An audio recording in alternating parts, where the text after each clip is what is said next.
Assalamualaikum warahmatullahi wabarakatuh. Waalaikumsalam warahmatullahi wabarakatuh. Melanjutkan gambar A13. Di situ ada gambar dunia, akhirat, satunya ars ya.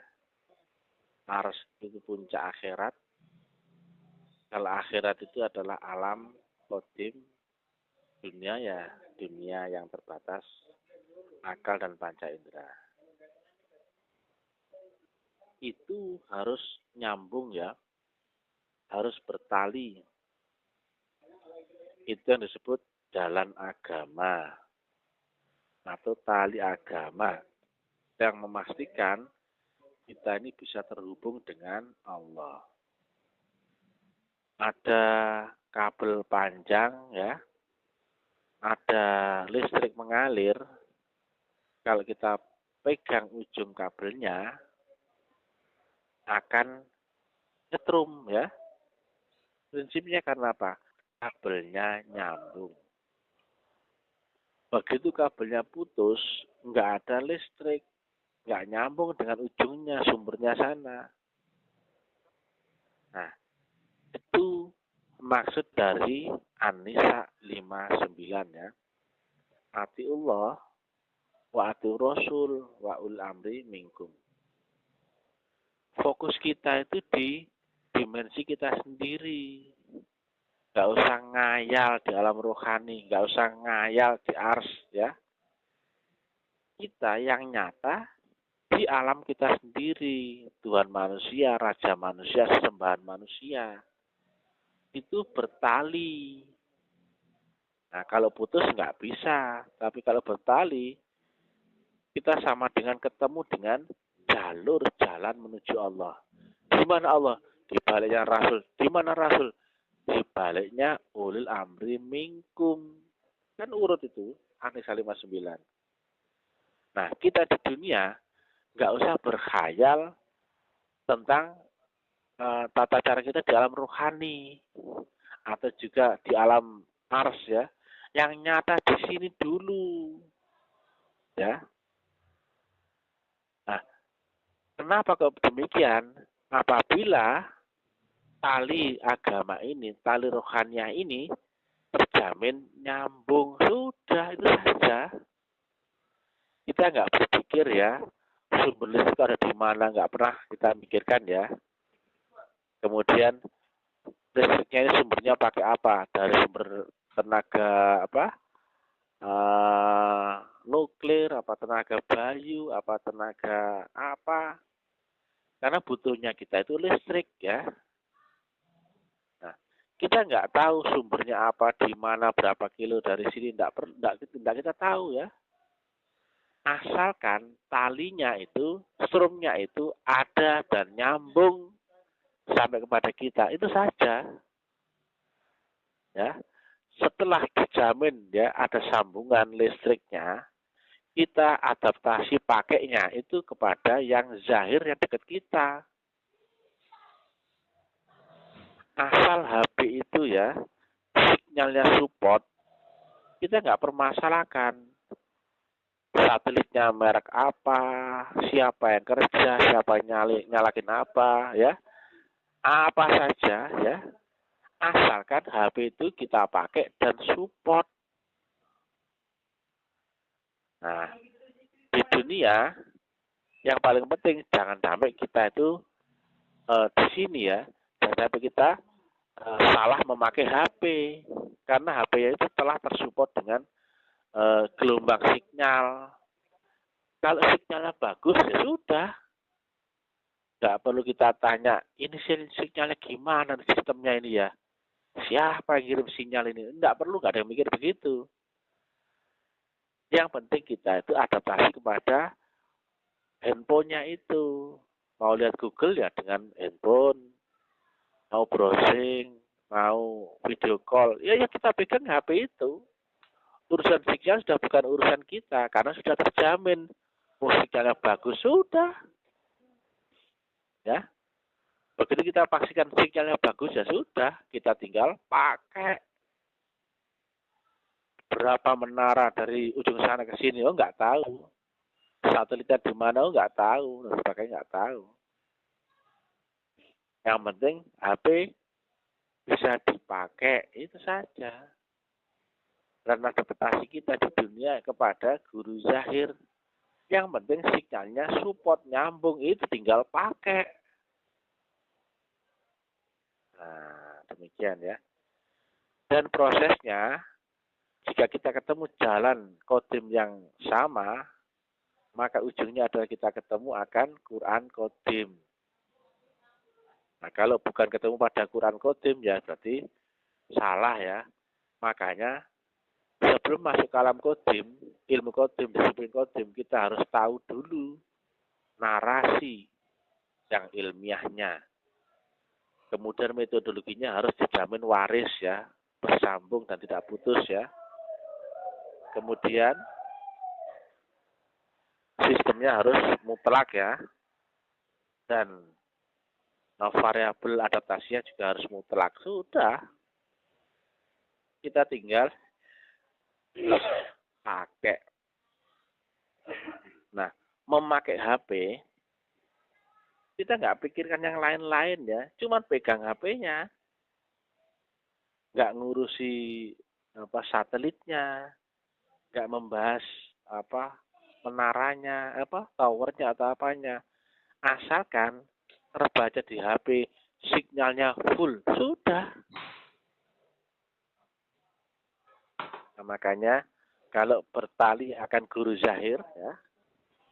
Nah, kita mengalami nggak proses yang kalau nyambung secara metafisik, nyambung nggak itu? Apakah kita alami apa-apa yang disampaikan Quran? Itu saja.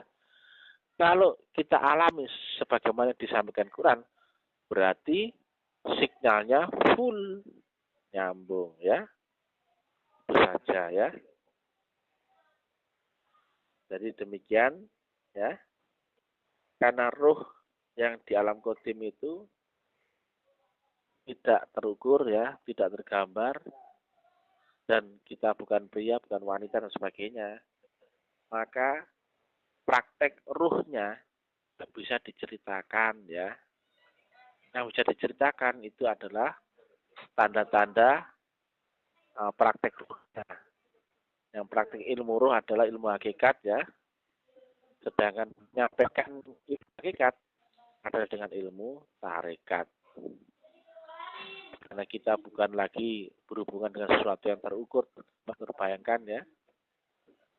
Yang kodim ya, maka menyampaikan ilmu hakikat dengan ilmu tarekat ya. Sedangkan ilmu hakikatnya namanya hak ya, hak. Ilmu hak, ilmu hakiki, ilmu hakikat itu ilmu yang harus dengan hakul yakin, yaitu harus mengalami sendiri adaptasi alam kodim oleh diri kita yang kodim, harus sendiri ya. Makanya Al-Baqarah 94, akhirat itu hanya untuk kamu ya, dan bukan untuk yang lain. Kamu sendiri, dan cukup kamu sebagai pelaku dan pengukur ya. Jadi Al-Isra ayat 14. Jadi berguru rohani, secara rohaniahnya yang talinya nyambung. Setelah itu sudah fokus saja berguru kepada guru zahir. Makanya sembahlah Allah ya, bertakwalah kepadanya. Loh, di dunianya apa? Taatilah Rasul, sudah. Niatnya nyembah Allah ya, bertakwa kepada Allah. Allah kan nggak tahu. Yang mengenalkan kita kan Rasul. Masa akhirat ini nggak bisa, kemudian mau berkhayal bisa sampai ke puncak akhirat, ya nggak bisa. Makanya jalannya dulu harus kita dapatkan, wabtaghu ilaihil wasilah. Jadi kalau yang kenal Allah itu Rasul, ya, jalannya menuju Allah itu lewat Rasul, talinya Allah itu dibalik Rasul, ya. Setelah talinya ketemu, sudah, habis itu apa? Kita fokus bertuhan ya, dalam tanda petik ini ya, kepada Tuhan manusia, Raja manusia, sesembahan manusia di alam manusia. Itu yang disebut kami ya. Bukan berarti Tuhan ada banyak ya, bukan. Ini mewakili entitas di berlapis dimensi yang berbeda. Itu saja. Walaupun berguru rohani ya, tetap adaptasi kita dengan jasmani. Ya. Nah, kuncinya malah di jasmani itu. Karena apa? Waktu kita di dunia itu terbatas, terukur. Nah, kalau kita memakai standar rohani di alam jasmani, ya buyar kita. Kenapa? Rohani kekal, kita terbatas. Ya. Akhirnya santai-santai. Makanya kita tuh harus bisa pulang, ya. Nah, tapi sebelum kita mati, ya. Nah, kalau zahir kita barunya musnah, rusak, terus kita belum bisa pulang lah, bisa kita. Jadi fokus kita ya di HP ya. Yang kita lihat, ya, kita pegang, kita utak-utak itu HP, bukan sinyal, bukan pula satelit ya. Fokus kita belajar ilmu rohani itu adaptasi kepada guru zahir. Itu saja. Aneh kalau orang itu niatnya menyembah Allah tapi tidak taat kepada guru zahir. Itu ngayal ya. Karena Allah dibalik Rasul, Rasul dibaliknya tali zahir ulil amri minkum. Yang nyata di dimensi kita itu guru zahir. Nah, makanya adab rohani itu cukup apa? Rabitoh, ya, wukuf kolbi, ya, nah, kemudian menyamakan gelombang dan frekuensi, kemudian senantiasa di ordinat zero, ya, dan masuk alam kodim itu, yang mulai wukuf, muraqabah, dalil pertama, dalil kedua, muraqabah yang bertingkat-tingkat itu sudah. Itu cara memakai sinyalnya itu. Ya. Yang lainnya itu semua tentang adaptasi kita kepada guru zahir. Adab, berkorban, berjuang, berkiblat, mencintai guru zahir semua itu. Nah, diuji ujiannya pun di dunia ya. Dimusuhi orang, musuhnya pun di dunia ya. Semua di dunia. Nah, demikian yang bisa kami sampaikan. Mudah-mudahan manfaat. Bisa dimengerti. Salam taklim ma'rifat. Ini tentang praktek thariqah Banyak Khorijiyah. Ilahi anta maksudi waridho kamatlubi. Assalamualaikum warahmatullahi wabarakatuh. Waalaikumsalam warahmatullahi wabarakatuh.